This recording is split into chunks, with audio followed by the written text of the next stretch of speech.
Today we'll be harvesting Swiss chard. Hello, it's me, Darcia Houston. I'm here at Lincoln High School, and today we're gonna harvest some of the Swiss chard. It is very crispy, it's very healthy, I'm excited about it. One of the first things you're gonna always wanna do is make sure to get the things that you know don't belong in the bed out. So therefore you are not creating or maintaining disease. Any kind of leaves that are bruised or hurt, like this one, you see that it's not as crispy or as lush as the others. So compared to that, it needs to get out. So it's almost like getting rid of what's sick around you to make sure that you are keeping the plant healthy. So while you're harvesting, it's always good to look in the bed and see what's not supposed to be there so you can help get some of that stuff out. And since this is you all's garden, I expect you all to make sure that you're keeping it up. Now, when you actually harvest, you kind of want to get down and around. Your goal is to see what leaves are ready, what foliage is ready around the base. The ones that typically are at the bottom are the ones that are going to touch the soil. And if they touch the soil for too long, plus they're being watered, they'll eventually mold. So your goal is to harvest on the exterior of the plant first. But you also want to get some of the bigger leaves off so that there's more room for growth. So I'm just going to take my hand down here and I'm going to snap the leaf off. If that is uncomfortable for you, you also can use shears, which are sharp scissors that are made for, culinary, made for harvesting, or you can use pruners, which I use, that will actually harvest heavier branches, such as like eggplant and stuff like that. But you could take the shears to the base of the leaf and you can just snip it. And you want to make sure that you snip a clean cut because this is almost like surgery, right? You don't want like a horrible jagged cut. That would be like a, very dangerous to the plant and its healing. So we're just going to snip, snip, snip the bigger leaves, leaving the baby leaves intact. Come over here, get some red.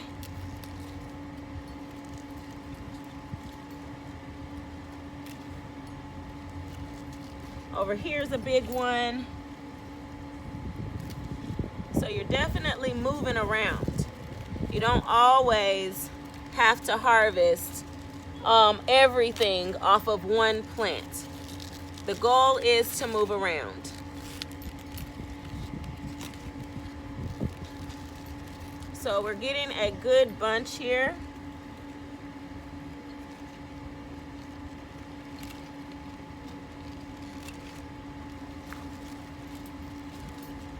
And I'm gonna come over here and I'm gonna snap that one off. So here is a bunch of Swiss chard. We could make it bigger, but we don't need to for demonstration purposes. Harvesting onion chives. All right, so we've harvested our Swiss chard. Now let's harvest some of the chives. So these are onion chives. They are quite long. They are very healthy. They're very lush. The goal is to get in between. It's kind of like hair, You want to get in here and I want to chop at the base.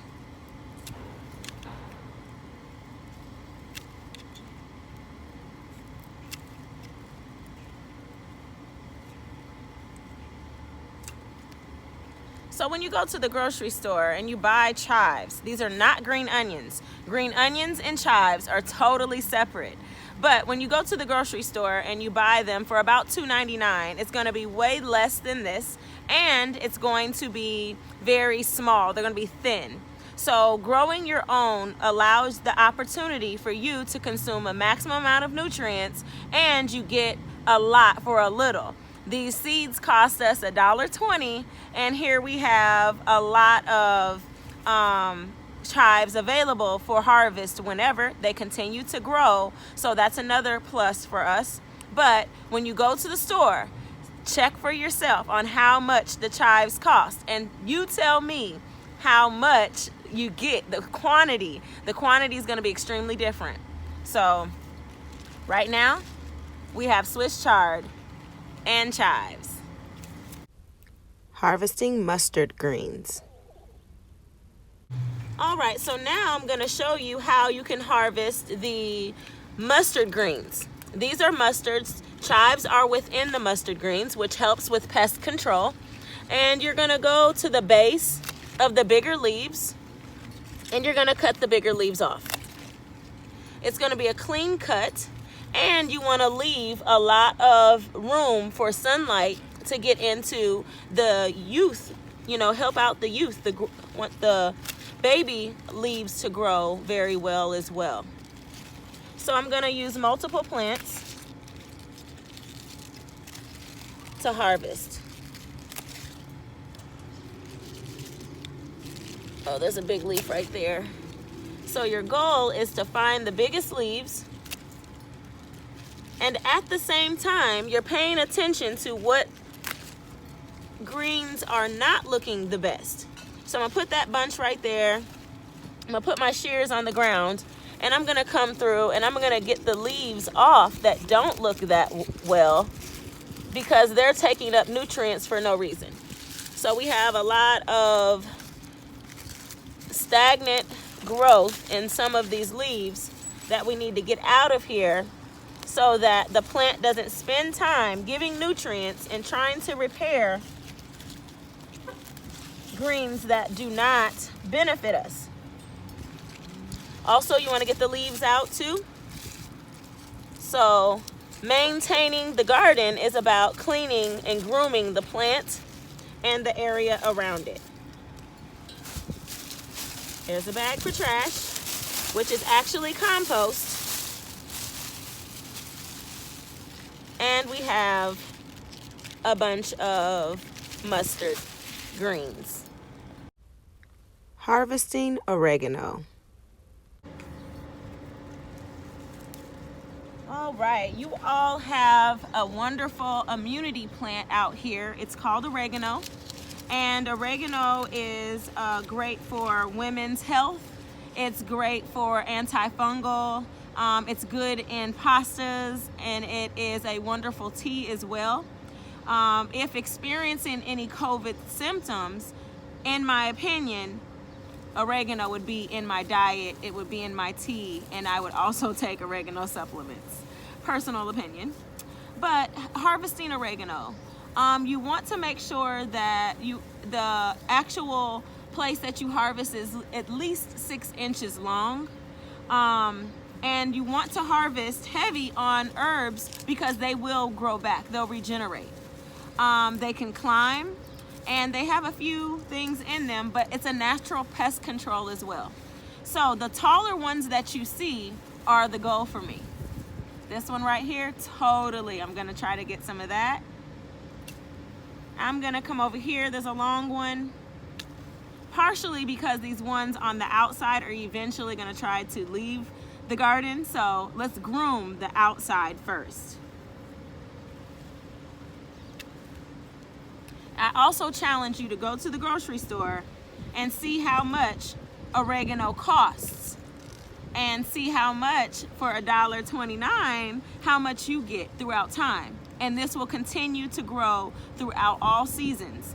It's a wonderful ground cover, which means that it could also be in your lawn, or help maintain moisture into the raised bed or the ground for warmth and pest control. So like I said, you want to harvest the longer branches, And here I have a bunch of oregano. Harvesting parsley. Over here we have parsley. We have some cabbage coming up as well, but we have some parsley right here. And this parsley was started last January in my window.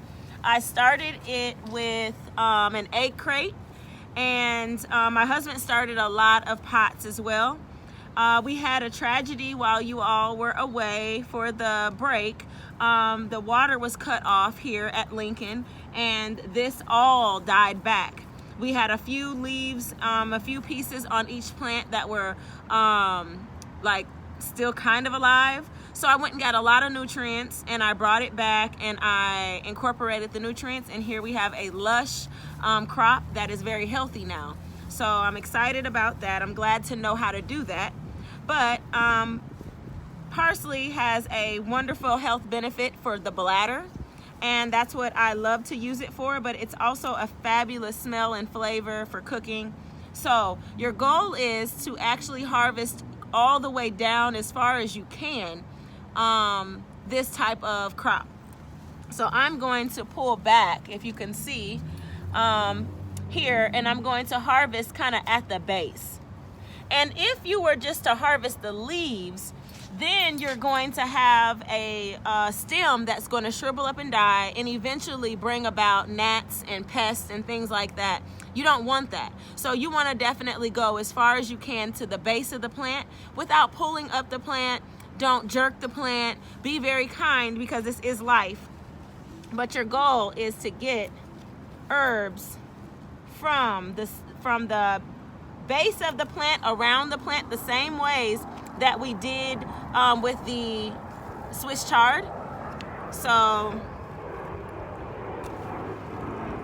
find a plant, find the base, and also find the bigger ones, the ones that are touching other elements, like the raised bed, what is actually, being restricted. See, the ones over here that are actually being restricted, they're not performing as well. So you see how the ones that are laying on the raised bed. So your goal is to maybe harvest what you can so you can prevent that from happening.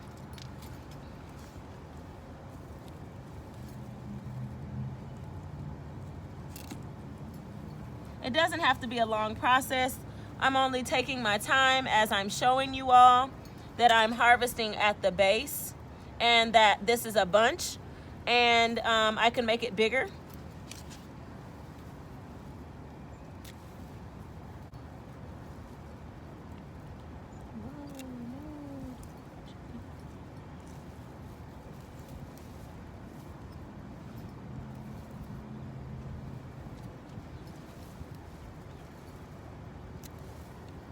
You have to pay attention to irrigation also when you're harvesting. You can't just pull up things, you can't just stab, you can't just start getting down there cutting without paying attention to what is in the way. You do not want to hurt your lines, your water lines. Okay, so let's see what we have. We have a bunch of parsley. We have oregano.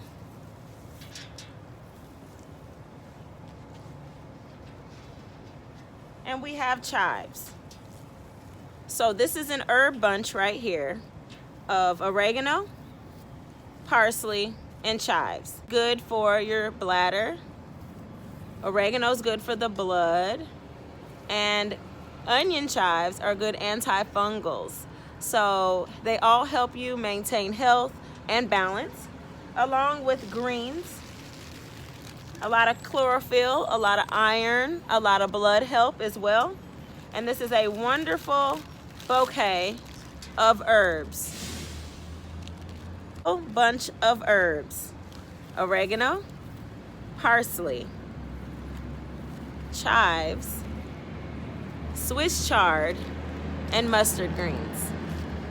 DHK Wellness Strategies at Lincoln High School in Dallas, Texas. Thank you.